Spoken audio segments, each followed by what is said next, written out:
आप देख रहे हैं एनकेजी बुलेटिन का मिडिल ईस्ट मॉर्निंग शो, जहां आपको दिखाएंगे वो खबरें जिन पर अक्सर दुनिया चुप रहती है। आज है 20 सितंबर 2025 और ये हैं आज की सुर्खियां।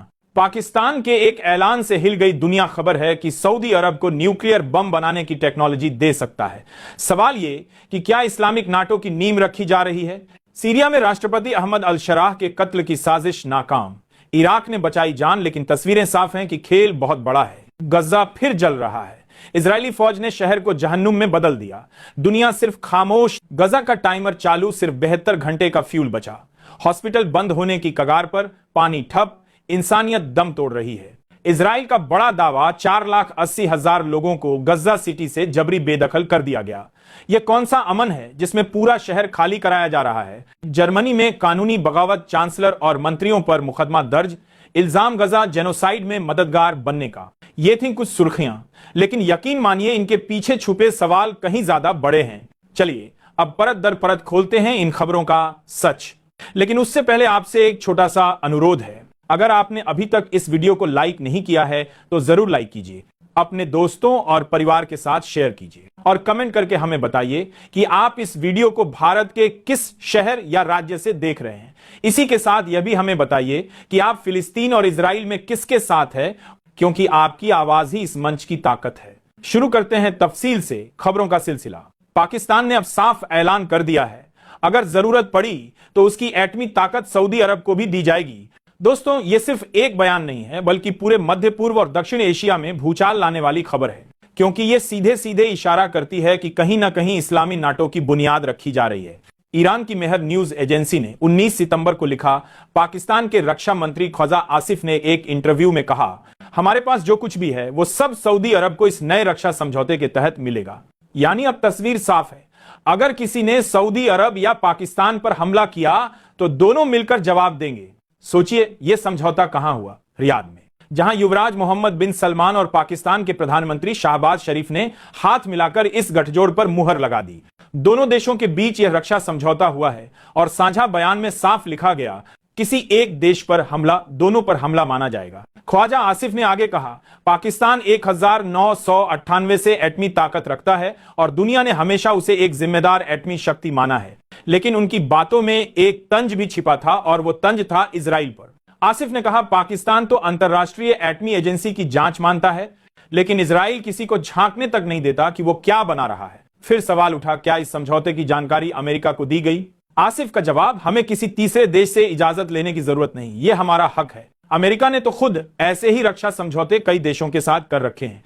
यानी साफ है, पाकिस्तान का संदेश पूरी दुनिया को है, अब सऊदी अरब और पाकिस्तान एक दूसरे के सहारे खड़े हैं। सऊदी अरब के रक्षा मंत्री खालिद बिन सलमान ने एक्स पर ट्वीट किया, सऊदी अरब और पाकिस्तान किसी भी दुश्मन के खिलाफ एक मोर्चा बनकर रहेंगे, हमेशा और हर हाल में। दोस्तों, असली बात यहां छिपी है। यह डील सिर्फ तलवारों और टैंकों तक सीमित नहीं है, बल्कि पाकिस्तान की एटमी छतरी अब रियाद के ऊपर तनी हुई दिखाई दे रही है। और मेरे दोस्तों, ये एक वाक्य ही काफी है मध्य पूर्व की पूरी सियासत को हिला देने के लिए। उधर भारत ने भी अपनी भूमिका साफ की। दिल्ली ने सऊदी अरब के साथ अपनी विस्तृत रणनीतिक साझेदारी को याद दिलाया और कहा, रिश्ते गहरे हैं और हमेशा रहेंगे। यानी तस्वीर अब बिल्कुल साफ है, सऊदी अरब और पाकिस्तान एक नए न्यूक्लियर गठबंधन में आ गए हैं और नतीजा यह है कि अब अमेरिका, इजराइल और यहां तक कि चीन की नजरें भी इसी रक्षा समझौते पर टिकी हुई हैं। साफ है, पाकिस्तान और सऊदी अरब की इस डील ने कई ताकतवर देशों को हिलाकर रख दिया है। अब आते हैं अगली बड़ी खबर पर। सीरिया के राष्ट्रपति अहमद अल शरा पर हुए कत्ल की साजिश नाकाम हो गई। यह कोई छोटी मोटी बात नहीं, बल्कि बड़ा खुलासा है। लेबनानी अखबार अन-नहार ने एक धमाकेदार रिपोर्ट छापी है। इराक की खुफिया एजेंसी ने कुछ महीने पहले दमिश्क को वो अहम सूचना दी जिसने राष्ट्रपति अल शरा पर होने वाले जानलेवा हमले को रोक दिया। रिपोर्ट कहती है, यह योजना करीब 6 महीने पहले तैयार हुई थी। उसी दौरान सीरिया के अलग अलग शहरों में धमाके कराने की कोशिशें भी की गईं, लेकिन इराक से मिली जानकारी ने पूरा खेल पलट दिया। एक वरिष्ठ इराकी सुरक्षा अधिकारी ने बताया, यह साजिश दरअसल अल शरा की अपनी ही पुरानी टीम के भटके हुए लोगों ने बनाई थी। यानी जो लोग कभी उनके साथ थे वही उनके खिलाफ हो गए। कारण अल शरा की नीतियों और तरीकों से उनकी नाराजगी। कहानी साफ है, राष्ट्रपति अल शरा को उनके ही पुराने साथियों ने मौत के घाट उतारने की योजना बनाई थी, लेकिन पड़ोसी मुल्क इराक ने समय रहते हाथ बढ़ाया और सीरिया के राष्ट्रपति को बचा लिया। अब गजा की खबर। गजा जल रहा है और दुनिया चुपचाप देख रही है। इजरायली फौज अब गजा सिटी के दिल तक पहुंच चुकी है। तन्हाई, भूख, प्यास और धमाकों से तबाह लोग समंदर के किनारे की ओर धकेले जा रहे हैं। लाखों लोग घर छोड़कर सड़कों पर बेबस भटक रहे हैं। अल जजीरा से बात करते हुए अल अक्सा मार्शिया अस्पताल के प्रवक्ता खलील अल दरान रो पड़े। उन्होंने कहा, इजराइल की नीति साफ है, भूख से मारो। सबसे पहले बच्चे मरते हैं, फिर गर्भवती औरतें और उसके बाद बूढ़े। उन्होंने कहा, हालात इतने दर्दनाक हैं कि शब्द भी जवाब दे जाते हैं। फिर भी उत्तरी गजा के लोग अब भी कह रहे हैं, मौत मंजूर है मगर घर छोड़कर नहीं जाएंगे। पूरा गजा सिटी लगातार बमबारी, ड्रोन हमलों और धमाकों से तहस नहस हो रहा है। दोस्तों, मोहल्ले के मोहल्ले मिट्टी में मिला दिए गए हैं। अस्पताल बस नाम के लिए बचे हैं। लोगों के पास न दिन में सुकून है न रात को नींद। छतों पर बम बरस रहे हैं। इजराइल हर रोज ड्रोन से पर्चे गिरा रहा है। दक्षिण की ओर चले जाओ, लेकिन दक्षिण पहले से ही लाशों और बेघर परिवारों से भरा पड़ा है। लोग कहां जाएं? और जो लोग उत्तर से दक्षिण की ओर निकल भी जाते हैं वो 20-20 किलोमीटर पैदल चलते हैं, कंधे पर बच्चे और सिर पर टूटा फूटा सामान उठाकर। और फिर अल दरान की वो चीख जो अब पूरे गजा का दर्द बन चुकी है।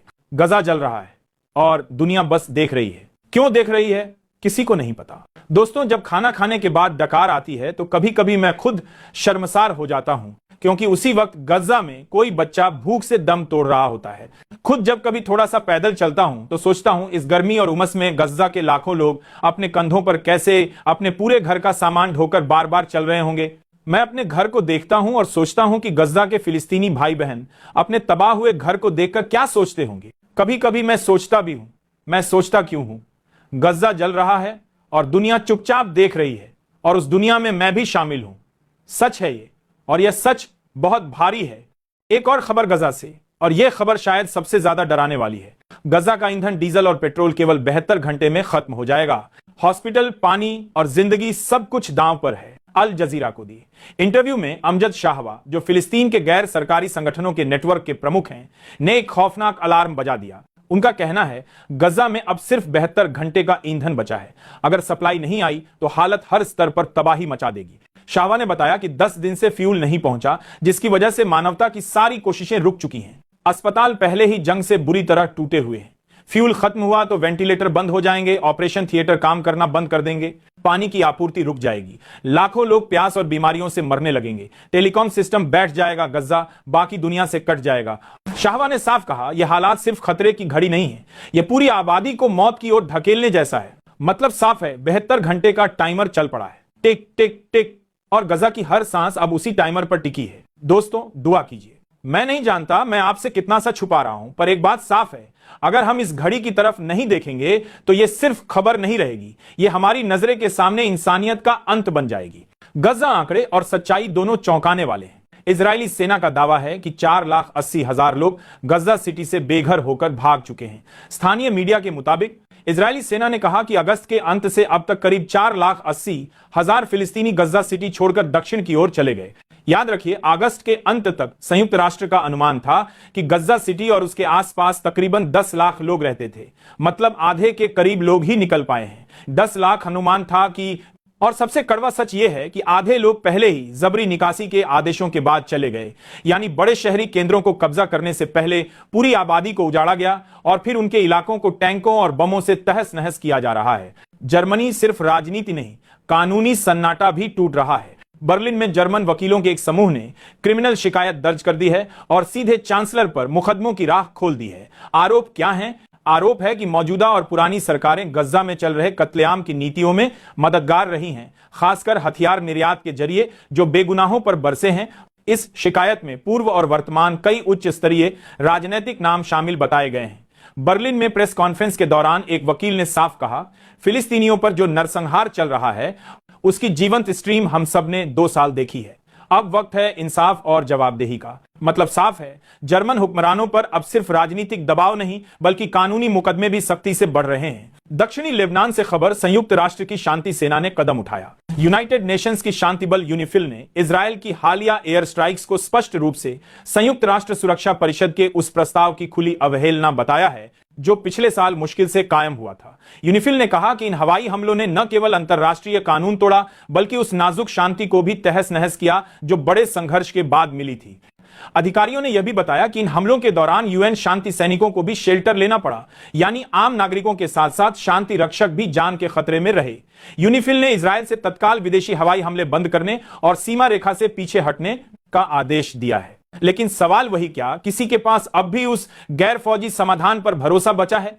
लोगों का भरोसा टूट चुका है। हांगकांग दूसरी विश्व युद्ध का छोड़ गया खौफनाक वारिस। हांगकांग में आज हुए एक छापे में दूसरी विश्व युद्ध के जमाने का एक बड़ा बम मिला।